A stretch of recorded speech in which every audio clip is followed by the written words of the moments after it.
Alright, तो अभी तक हमने देखा कि linear equations in two variables होते क्या हैं। तो जैसे ये एक लीनियर इक्वेशन है आपका, इस इक्वेशन में आपके पास दो वेरिएबल हैं एक्स एंड वाई।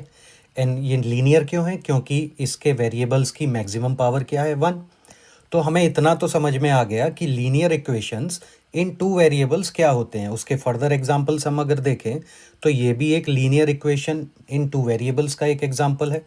जैसे 6x + 2y, तो x and y both are variables and the maximum power of their variables are 1। तो 1 means linear and two variables x and y। Similarly अगर आप यहाँ पर इस लेफ्ट हैंड साइड में अगर देखेंगे तो इस इक्वेशन को अगर आप देखें, इसमें भी एक x एंड y वेरिएबल का हमने यूज़ किया है, मैक्सिमम पावर 1 है, और ये क्या हुआ? Linear equation in two variables. Similar अगर आप x and y variables use ना करके आप बोले नहीं यार मुझे ये अच्छा नहीं लग रहा है, x एंड y हमेशा सर x एंड y बोलते रहते हैं, मैं तो एस एन टी यूज़ करूँगा। Okay, you are free to use that, लेकिन फिर भी ये एक linear equation in two variables ही होगा। लेकिन अब अगर एक वर्ड पर अगर आप ध्यान दें तो ये बोलता है pair of linear equations in two variable. ठीक है, तो पेयर का मतलब होता क्या है? अभी तक आपने अपनी नॉर्मल लाइफ में पेयर जब भी शब्द का आप यूज़ करते हैं तो उसका मतलब होता है जोड़ा, राइट? तो अगर आप बोलें 1 horse and 1 camel, are they pair? No, they are 2 different animals, they are not the pair, right? Similarly अगर आप बोलें कि एलिफेंट है एक और एक है आपका लायन, तो वो भी एक पेयर नहीं हुआ, क्योंकि दोनों ही डिफरेंट टाइप के एनिमल्स हैं।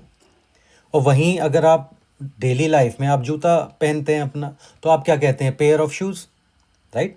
तो पेयर ऑफ शूज़ में ऐसा तो है नहीं कि एक पैर में आप जूता पहन लेते हैं, दूसरे में चप्पल पहन के बाहर ऑफिस चले जाते हैं, खेलने चले जाते हैं, right? It's not possible. I mean you can go and you can make fun, लेकिन जब आप पेयर शब्द का इस्तेमाल करते हैं तो पेयर का मतलब टू सिमिलर थिंग्स। उन सिमिलर थिंग्स का राइट एग्जाम्पल अगर हम पेयर का लें तो क्या होगा? 2 horses, two a pair of shoes means they are 2 shoes, they are 2 shoe, right? 2 lion. तो ये पेयर का मतलब होता है two similar things, number of similar things and the quantity is 2, that is called a pair.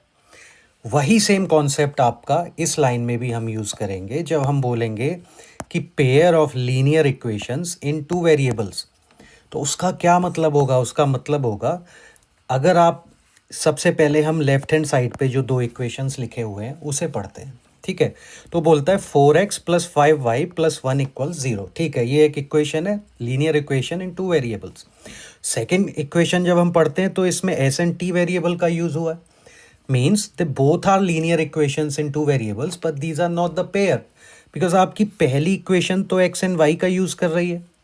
पहली equation ने तो जूता पहन लिया और दूसरी इक्वेशन ने चप्पल पहन लिया, क्योंकि वो यूज़ कर रही है एस एंड टी का।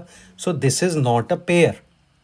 पेयर क्या होगा? जब भी हम मैथमेटिकल प्रॉब्लम्स को linear equations in two variables के पेयर से सॉल्व करेंगे तो पेयर का मतलब होगा कि अगर आपकी पहली इक्वेशन में first equation uses x and y as the variables, then definitely the second equation would also use x and y as the variables।